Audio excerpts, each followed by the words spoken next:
Have you ever imagined trusting someone for years, caring for them as if they were your own child, only to find out in the end that they took everything you had? That's exactly what happened to me. After decades of love, care, and dedication, the family betrayal came silently, coldly, an abandonment that left me alone, forgotten even in the hospital, while my own daughter was planning to push me aside and take everything. It sounds impossible, doesn't it? But believe me, real stories like mine happen every single day, especially in old age, when emotional abandonment cuts even deeper. In this account, I'll share with you the painful and surprising journey I went through, facing the rejection of my children, the quiet suffering of loneliness in old age, and the traps that not even love can prevent. If you want to understand how to protect your dignity, recognize the signs of family abandonment, and find strength in the face of the deepest betrayals, stay with me until the end. Because this isn't just my story. It could be the story of many women who, like me, learned to fight without losing hope. I remember it like it was yesterday. The smell of flowers, the muffled whispers of old friends, and that heavy silence that settled over us like a damp blanket. After 47 years of marriage, there I was, sitting alone in the front row, my trembling hands clutching the strap of my purse. It was the end of a story, mine and Enrique's. He left without saying goodbye, went to sleep, and never woke up. And I, who thought I would die with him, kept breathing, maybe out of sheer stubbornness. That week, most people left right after the funeral. The kids had flights booked, the friends were in a hurry, and the neighbors, well, they just lowered their eyes and said, "If you need anything, we're here," as if anyone ever really calls for help. But one person stayed, Emily, my granddaughter. The little girl I once rocked in my arms when my daughter's daughter said she couldn't raise her. Emily offered to take care of me. She said she'd keep me company, that she wouldn't let me go through this grief alone. And at that point in life, I said yes. The house felt too big. Every corner echoed. I couldn't even bring myself to open his bedroom door. And Emily, oh, Emily settled into the guest room, brought her things, made tea every night, and read the newspaper aloud to me. In the beginning, I cried softly when she left the room, but I'd think, God sent this girl to keep me standing. And maybe he really did. What I didn't know was, sometimes even comfort can hide a very sharp knife. Life with Emily started gently, like a warm breeze at the end of the day. She'd wake up before me, make coffee the same way Enrique liked it, strong with a pinch of cinnamon, and neatly organize my medications in little color-coded boxes for each day of the week. I have to admit, I felt cared for. It was as if life had given me one more chance to have someone close. I kept telling myself, she takes care of me like a daughter would. And honestly, she was, at least in my heart. She worried about everything. She reminded me about my rheumatologist appointments, vacuumed the old rug no one else knew how to handle, organized my clothes, even hand-washed my underwear, saying, "The machine ruins good lace." She called me Granny with such sweetness, and every night after tea, she'd tell me about what was new online, the modern shows she watched, or friends who got pregnant by accident. I'd listen, smile, and think, this girl is going to save me from the loneliness of old age. But you know what's strange? Love, when it's too much but not deep-rooted, can turn into deception. And I, despite all my years and wisdom, let myself believe it. I started opening the drawers of my soul to her, gave her passwords, documents, secrets even my own children didn't know. Because when someone pulls you out of emotional abandonment, you want to believe. But life, my dear, life always sends the bill. It was on a cloudy Wednesday, the kind where the wind seems to whisper old memories in your ear. I was looking for the key to the old safe, the dark wooden one I inherited from my mother. That's where I kept a few important documents, old photographs, my will, and a gold bracelet Henrique gave me on our 25th wedding anniversary. I searched the nightstand drawer, my jewelry box, even the pockets of my winter coat. Nothing. The key had vanished. I called Emily from the kitchen and gently asked, "Have you seen the little gold key that stays in that velvet box?" She laughed and replied, "Oh, Grandma, you're always losing those things. Maybe the cleaning lady took it by accident, or it ended up in the trash. Want me to buy you a new safe?" I smiled back, but inside, something tightened in my stomach. It wasn't anger. It was that quiet feeling only someone who's lived a long life can recognize. A warm, silent intuition that whispers when something's not right. I let it go. After all, it was just a key. But that was the beginning of my silent suffering.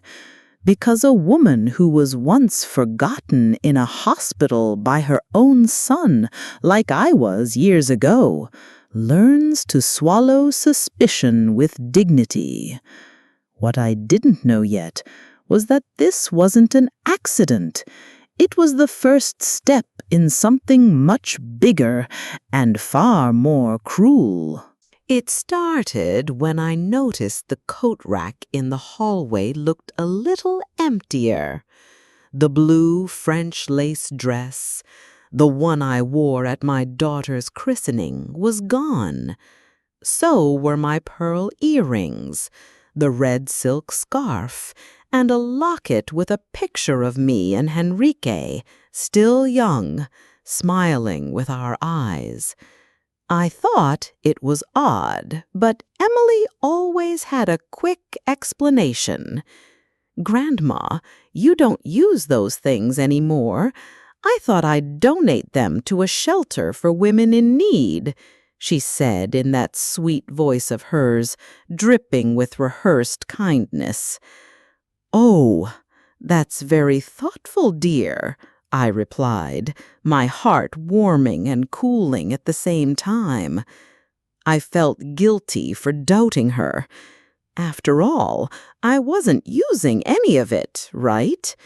But something felt off, the kind of charity where you never really know where anything ends up. A few days later, a neighbor told me, with that gossiping tone, "I saw your granddaughter selling some beautiful pieces at the town market, including a brooch just like the one you used to wear on your neck." I gave her a faint smile, thanked her, and slowly closed the door. Then I sat in my armchair and took a deep breath. I didn't cry. Not yet. Because when you reach old age, you learn that crying has its time. And I still didn't know if it was the right moment or just another warning from life knocking at my door. That morning, the landline rang early. I was still in my nightgown, brushing my hair in front of the mirror, when I heard the insistent ringing. I answered in a bit of a hurry, thinking it might be a friend or maybe the local pharmacy. But on the other end, it was my bank manager. His voice was kind but firm. "Mrs. Margaret, we're calling to confirm a $30,000 transfer to a renovation company under the name of Miss Emily." My heart skipped a beat. I swallowed hard, slowly sat down in the living room chair, and asked him to repeat it. Before I could say anything, Emily walked in, smiling. "Grandma, you can go ahead and confirm. I hired a team to renovate the porch and that old bathroom. Thought it'd be best to take care of it all at once, you know." She stepped forward, took the phone from my hand, and spoke to the manager as if she owned everything. I just watched her, trying to find a trace of the girl I raised like a daughter. I gave her the benefit of the doubt again, because when we get older, we're afraid of losing the little we have left, especially company. But that night, lying in bed, I kept thinking, I didn't approve any renovation. I never saw a quote, and no contractor ever came by. And that's when I found myself silently wondering, am I being taken advantage of in my own home? The following Sunday, I got a surprise visit from my friend Odette, one of the few who are still alive, strong and loyal. She walked through the door with an apple pie and a nostalgic smile, the kind that carries years of stories and quiet moments. We talked about life, widowhood, and the pain of no longer being a priority to our children, until, in the middle of our tea, she said something that sent a chill down my spine. "I was surprised to find you here. Emily told me you were out of town, spending time with some relatives down south." "Out of town? Me? I hadn't even gone to the farmer's market that week." My eyes widened, but I smiled politely. I told her it must have been some sort of mix-up, but inside, something cracked. It was a small lie, yes, but it had a bitter taste. Why would my granddaughter be making up stories about where I was? That night, I couldn't sleep. The bed felt like stone. I turned over thoughts, words spoken, gestures she'd made. I began to remember every "don't worry about it," every "I already took care of that for you." And for the first time, I started to see that Emily's care might have had less to do with love and more to do with interest. It was the first time in years I truly felt in danger. It was drizzling lightly that day, and I couldn't sleep. So I decided to go through the drawers in Henrique's office, a place I'd avoided ever since he passed. It smelled of the past, and it carried that heavy silence of things no one touches anymore. At the back of a drawer, wrapped in an embroidered cloth, I found Nair's old black notebook, my secretary for nearly 20 years.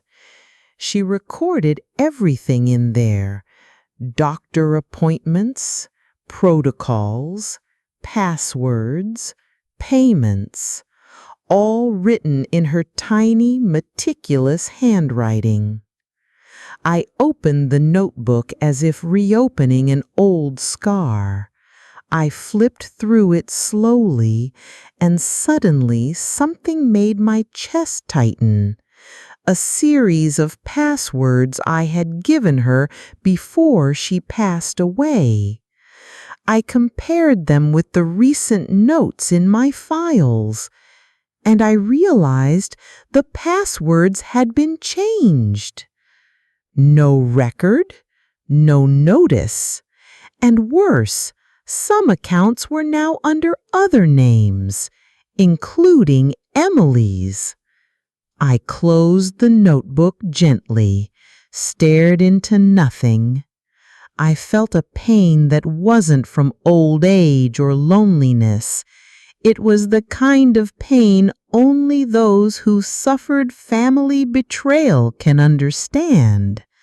I had raised Emily like a daughter, gave her a roof, clothes, love, shared my old age with her, and now she was going through my things behind my back, as if emptying out a house before tossing it aside. In that moment, something inside me changed. I didn't know what I was going to do yet, but I knew I wasn't going to let it slide. 2 days later, I put on my wool coat, slipped on my flat shoes, and headed to the city center, accompanied by old Joachim, our family's lawyer, since my kids were still playing in the yard. I handed him Nair's notebook and softly asked him to investigate. I needed to know what had been done in my name, or without it. Joachim looked at me with warmth and, like a true friend, agreed without hesitation. 3 days later, he came back to my house.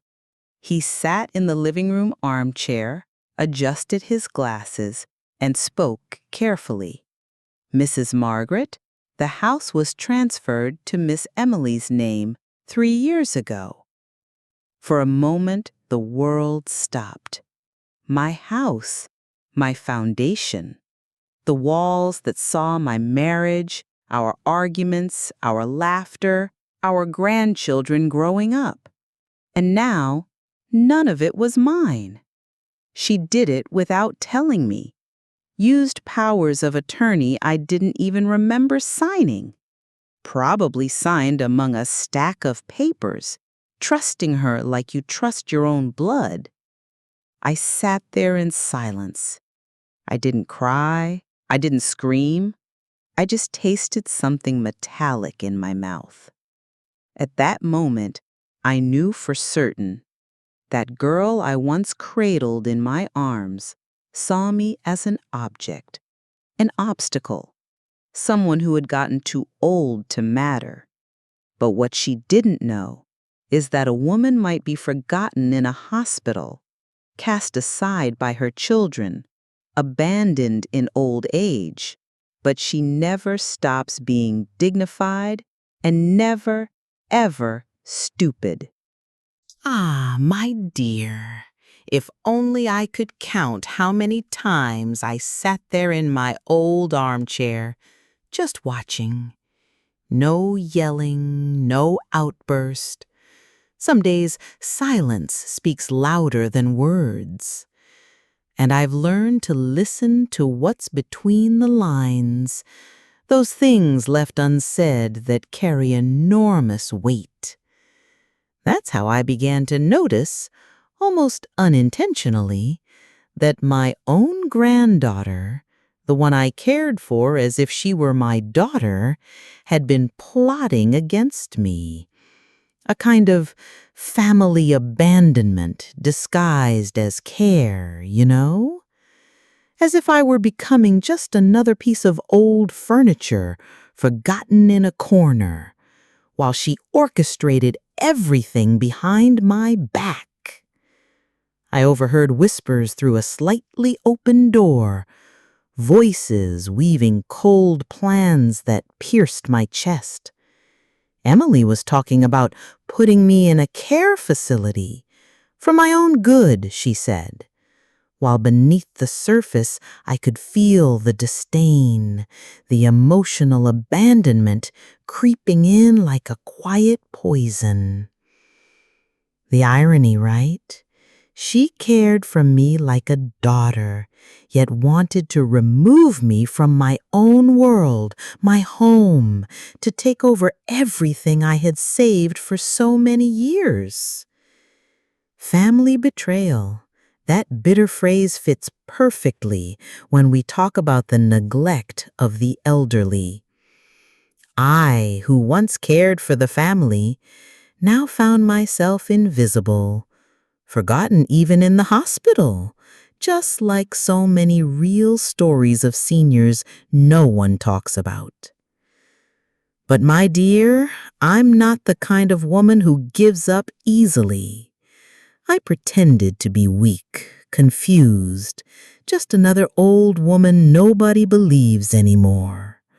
On the outside, a tired face, but inside, a sharp mind waiting for the right moment to act. What does Emily think I am? A lost soul, ready to be swallowed by oblivion? Oh, if she only knew! Silence became my ally, and every whispered conversation, every secret plan only fueled the fire of my dignity in old age. Because, my friend, we may be abandoned, disregarded, but we never lose the strength to stand up and fight for what's ours. Ah, my dear, that's when I decided to turn the tables, like someone putting together a puzzle, slowly, piece by piece. I pretended to be lost, confused, that fragile old woman who doesn't even know what day it is. Because, you see, sometimes the best weapon is patience, and I had plenty, despite the emotional abandonment weighing heavy on my chest. Emily, so confident, let her guard down. She had no idea I was watching every move, every word, storing it all away like gold in a secret box. During those days, it was me who ruled the silence of the house, while she talked on the phone, made plans, laughed to herself in rooms I was no longer welcome in. I hid a recorder in a discreet corner of the living room, one of those tiny devices, almost invisible, and started capturing her conversations, schemes, promises, the trails. All those sleepless nights of silent suffering were worth it in that moment. Because, my child, not everyone knows how to endure the neglect of their own family without losing their dignity. But you know what hurt the most? pretending everything was fine, while inside I felt like so many other forgotten elders, abandoned, waiting for someone or something to rescue them. But I didn't let old age loneliness consume me. I sent the recordings to the lawyer, that trusted man who's always taken care of our documents, and just like that, my trap was set. I would no longer be the victim, but the woman who fought back, the woman who proved that even after years of family betrayal, no one would take what's mine without paying the price. Did Emily sense what was coming? All I know is this. Now she was about to learn that my strength was never just in my body. It was in my mind and in my heart. You can't imagine the tightness in my chest when Emily found that letter, crumpled, hidden deep in a drawer I didn't even remember existed. It was a rushed, new version of my will, where everything I had, my home, my savings, would go to an unknown NGO, one of those organizations you've never heard of. I thought to myself, but why, my child? Why change everything so suddenly? The frustration on her face when she realized the original will was still legally valid was so clear I almost wanted to laugh and cry at the same time. She lost it. She was furious. And in that moment, the mask of love and care dropped completely. That letter was her final move to leave me with nothing, to push me into an emotional abandonment far more painful than anything material. But me, my dear, I'd lived through too much to be shaken by a trick like that. Every crease in that paper, every written word I read calmly, knowing the real battle was just beginning. Dignity in old age isn't given, it's earned. And I was ready to fight to the very end. While she shouted and threatened, I remained quiet, steady, watching the desperation spill from the woman I once treated like a daughter. Because deep down, I knew that will wasn't just about money or property. It was about what was left of my betrayed love, of the family abandonment I never imagined I'd feel so deeply. And now, with that letter in her hands, one thought echoed in my mind. Has Emily realized that the game has changed and that she won't take what's mine without facing the strength of a woman who, despite everything, never lost hope? That morning, the house felt like a movie set, thick with suspense, the kind of tension you could almost cut with a knife. When the lawyer, that old family friend, arrived with an envelope in hand and a serious look in his eyes, my heart pounded, but I stayed composed.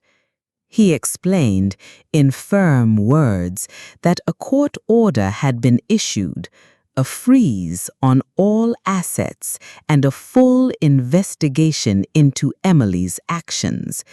It felt like a cool breeze of justice finally blowing through my life after so much emotional abandonment and disregard from my own children.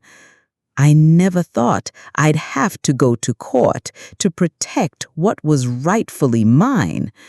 But life, my friend, is full of bitter surprises.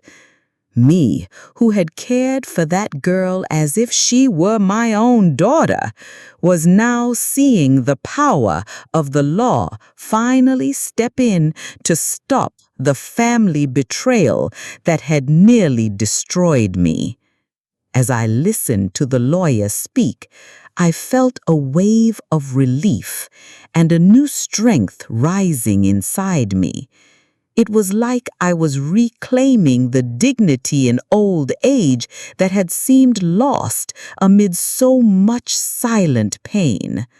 But even with justice beginning to move in my favor, I knew the worst might still lie ahead.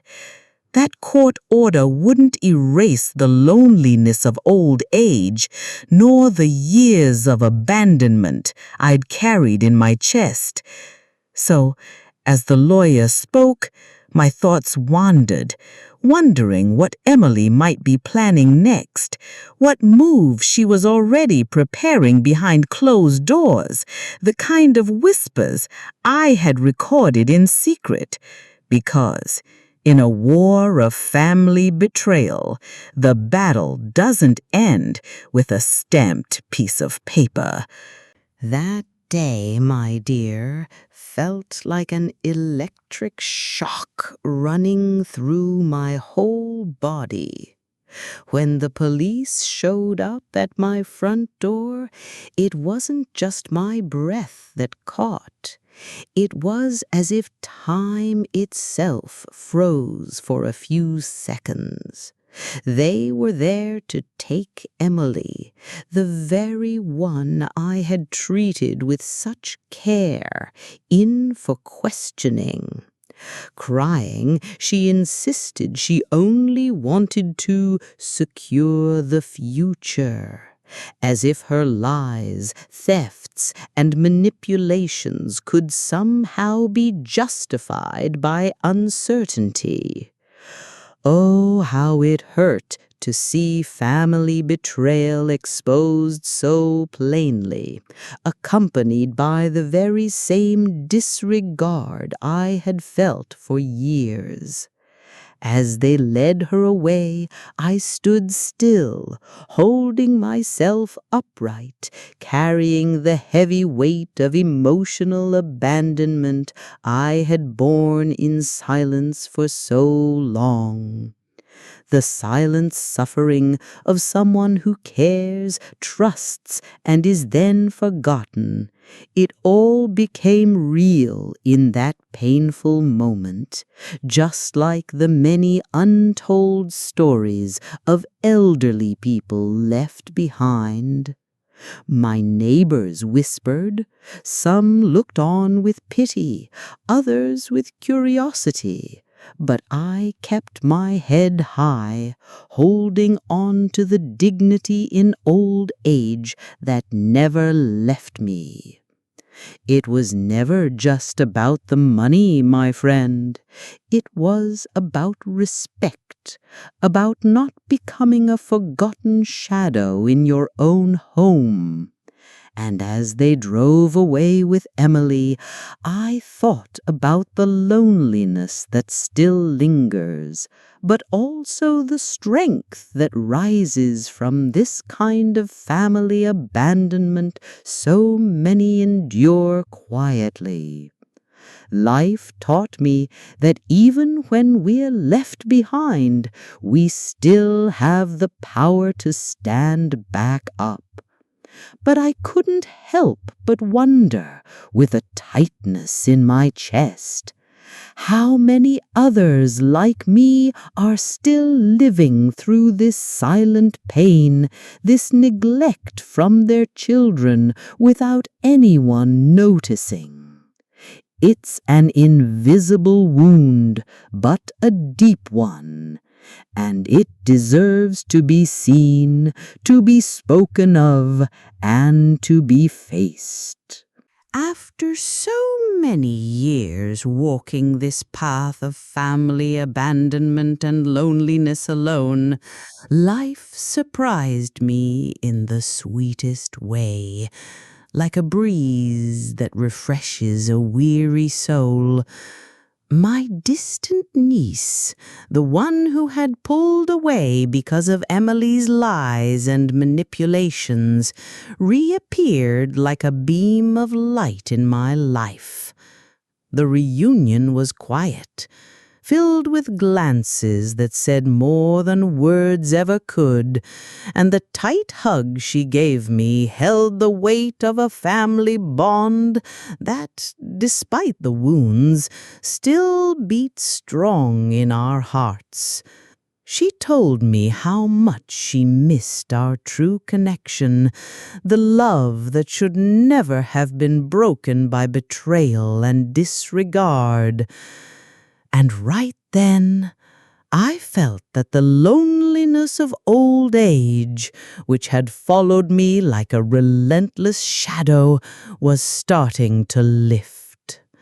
It was as if dignity, that old friend who never truly leaves us, dressed itself in hope and renewal, bringing with it the promise of gentler days filled with genuine affection. But my dear, that reconnection also brought questions I wasn't sure I wanted to answer. Could everything that had been destroyed ever be rebuilt? Could this niece truly care for my heart the way I had cared for my family? Even when I was left behind in a hospital bed, forgotten like so many real-life stories of abandoned elders. The future now felt like a delicate mystery, filled with both hope and hesitation, the kind only those who've lived it can truly understand. After so much suffering from family abandonment, feeling the contempt of my children, and living through countless nights wrapped in the silent pain of loneliness in old age, I decided my legacy couldn't be one of sorrow. I donated part of my fortune to nursing homes for the forgotten, those places where so many are cast aside, emotionally abandoned, just like I once was. Seeing the light in the eyes of those who, like me, carry real stories of abandonment brought me a peace I never thought possible, a form of justice that is silent yet powerful. On the porch of my house, alone, I would sit and reflect on life, memories, and the path I had walked. Dignity in old age, my dear, is this: being alone, yes, but at peace with the certainty that even in the silence of farewells, one does not lose self-respect. That house, which had seen so much, had now become a refuge where I reigned sovereign, master of my destiny and of what was left of my heart. Emotional abandonment and family betrayal did not break me, they only made me stronger. And so, between shadows and light, I realized that some goodbyes are silent but never forgotten. Every scar, every tear buried deep within the soul became a story of resilience, a legacy for those who, like me, fight against being forgotten and cast aside.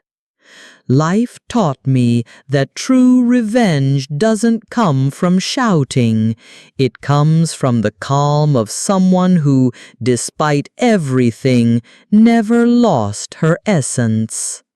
Now that you've followed this journey of pain, struggle, and triumph, I invite you to reflect. How often do we overlook the signs of emotional abandonment within our own families? How many women in their later years silently carry the weight of contempt, loneliness, and betrayal without anyone noticing? Dignity is not a gift, It's a daily achievement.